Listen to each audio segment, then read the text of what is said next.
New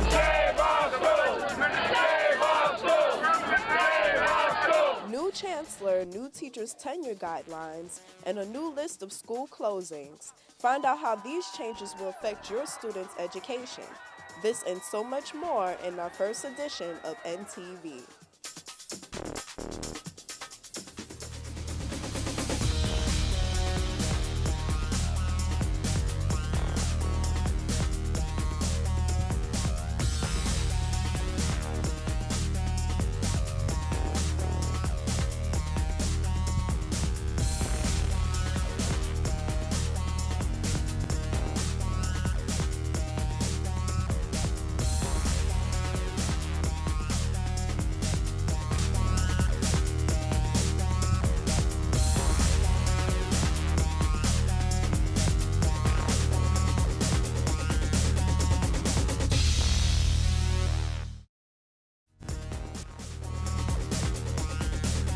Welcome to NTV, the program that provides you with news and information on what's going on in your own backyard. I'm your host, Nicole Ashley. Education is a topic that has been touched upon in newspapers and on television. Are students getting the type of education that your tax dollars are paying for? And in whose hands does the future of our students' education lie? Well, NTV correspondent Brianna Graham has the answer to these questions in our NTV's Extended Look. Many individuals spent the first days of the new year creating new agendas as well as setting new goals for the rest of the year. Some students, however, won't look forward to this opportunity next year after recently finding out that their school is on the list of school closings for 2012. I feel bad that school's closing down because the teachers here are perfect. They try to teach the kids what they need to learn, but I don't think the students are pushing themselves as the teacher wants them to. New York City has developed a list of 21 schools that have been specifically designated as failing schools. According to the Daily News, there are actually 43 schools that have been deemed persistently lowest achieving. These schools will face city improvement plans sometime this year. One of the concerns that teachers from these struggling schools have is that the city has given up on these schools and isn't focusing on what students really need in order to improve the standards of their school.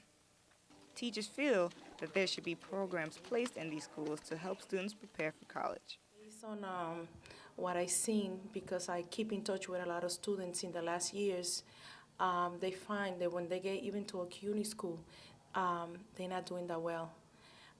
But like, let's say 7 years and 8 years ago, I'm in touch with students and they went to school like Union College, they went to Ethica, they went to Oswego, and they did graduate, and they never complained of how hard the work is or the work was.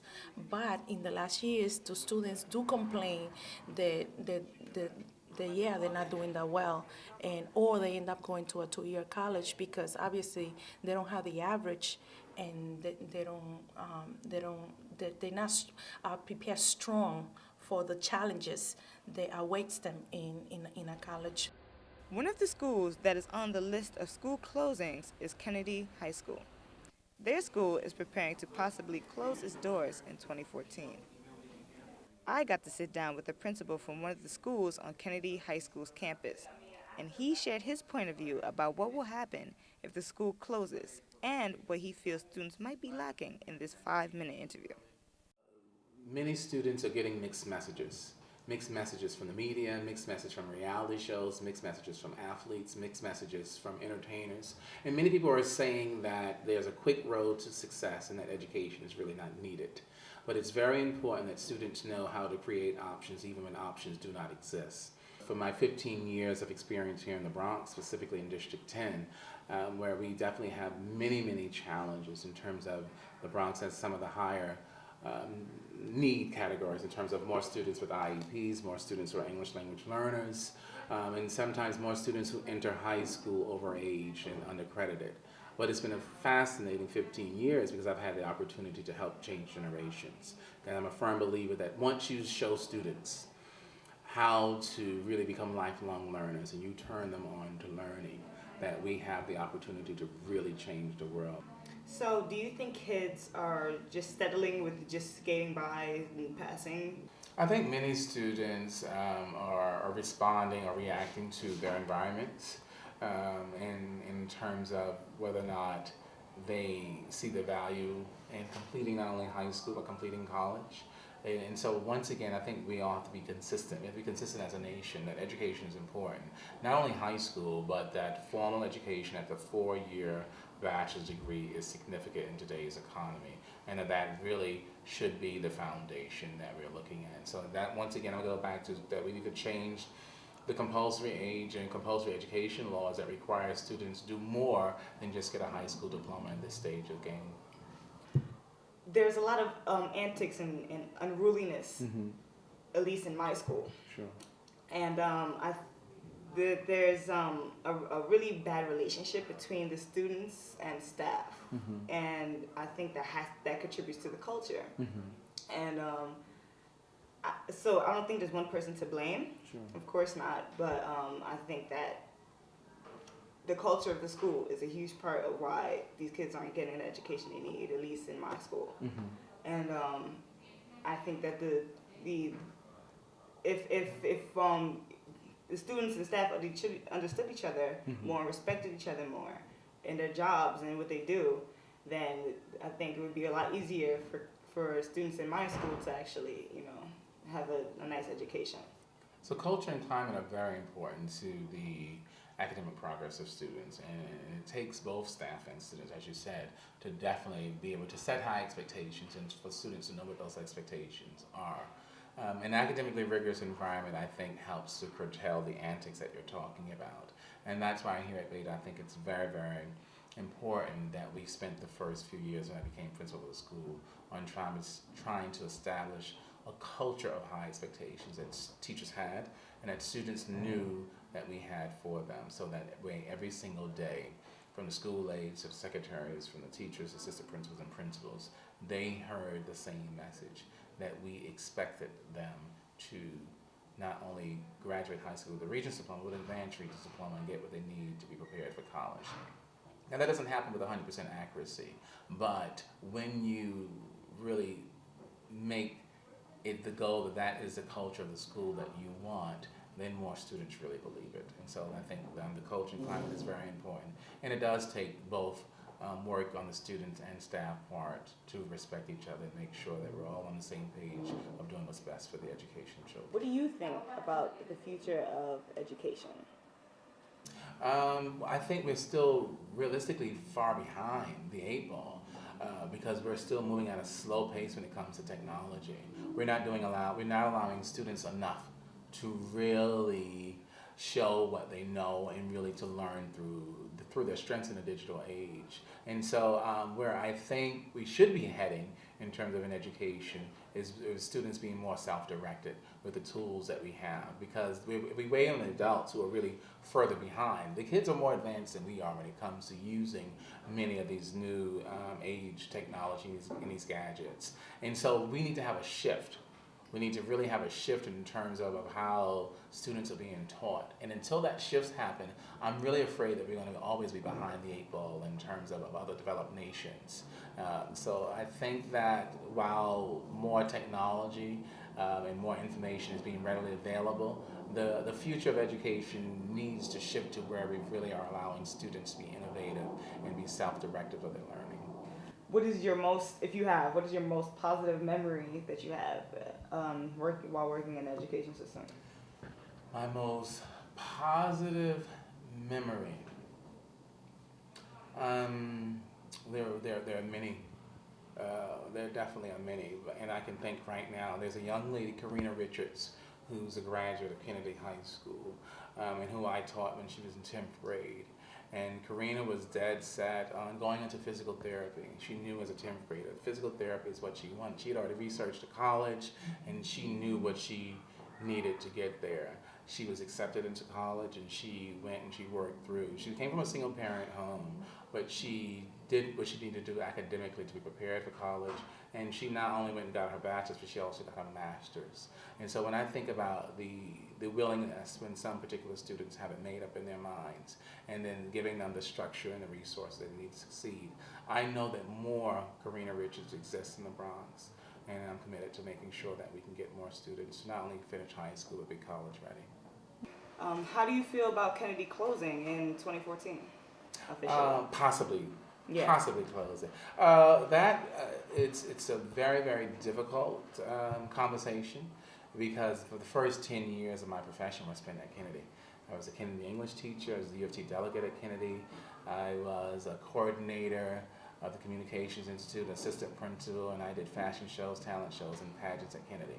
So every day I walk into the building, I still feel a part of Kennedy, even though I'm the principal of Beta. It's very, very difficult to remain actually as a principal in one of the small schools and to even contemplate the demise of Kennedy. So that really is a difficult decision. It's not completely final yet. I know that we have to do better in terms of the results, and I know that some progress was being made, just not being made fast enough. But in the end, we need to really do what's best for children, and so difficult decisions that have been made will take some time to really be understood and accepted, but I'm all for doing what's best for children and how do we move forward and make what's best for children a priority. These school closings are not the only issues that have parents and educators concerned.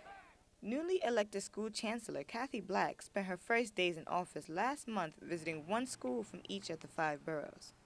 Critics believe that this is not enough. A handful of teachers feel the same way. They say that she has very little experience in the education field and suggest that she may not have what it takes to save closing schools. I followed the story quite, closely since Mayor Bloomberg announced that she was going to be the school's chancellor. And I'm sure she's a very bright, capable woman. She has a very successful track record, but her whole career has been spent in the print media. She doesn't even have a master's degree. I wouldn't be allowed to walk into my room if I didn't have a master's degree as a teacher. Yet here's a lady who's got just a bachelor's degree, not in education. She herself went to Catholic school, not public school. She had 2 daughters that she sent to private boarding school in Connecticut. She even made a statement that said, I don't know if my daughters were young now, if I would send them to public school. And yet with this lack of any type of experience or connection with the public schools, the mayor says she's going to be our new chancellor. There was no search committee. There was no interviewing process. A lot of the mayor's own administration didn't even know that she was the one that was going to be tapped. And I think all that we see in the news of parents and teachers complaining and picketing says she's not a very popular candidate. There are 3 lawsuits that have been filed to prevent her from taking the job. And she got a waiver based on the fact that she had these outstanding abilities. One attorney said a waiver is supposed to be for a chancellor who has outstanding capabilities, but also meets the qualifications. The last 2 chancellors needed a waiver, but they both had law degrees. They had been teachers for a short time. They had worked in college. One had served on the New York State Board of Regents. This woman has 0 experience. If she has the job, I wish her the best, but do I think she's qualified? I would say, based on her track record, no. Many of the students' feelings about their school closings are synonymous with the faculty's opinions. They feel that the city has already classified their school as troubled and does not recognize the good qualities and achievements that many of the students have accomplished. I feel like the DOE is being very unfair when they're making decisions like this, especially since they already decided to close these schools down. Some of them are English learners and some of them are special education, and when they get picked by a lottery or when they don't get picked by a lottery, that hurts them in their education. It's not giving them a fair chance. You planned this to happen. It's the DOE's fault that we're in this situation right now. The DOE has us using our school as a place to shove students in who have sadly been pushed out of their schools. This has been a key method into making Kennedy a low-performing high school, year after year. Where will future English language learners and special needs students go if John F. Kennedy High School no longer exists? This can potentially increase dropout rates of students long-term. Another method that the DOE has strategically put in place would be our principal, Lisa Love. She, who has been appointed by the DOE, has a reputation of closing schools. Why would you bring in a closer instead of a principal administrator who is focused on and motivated to fixing our schools?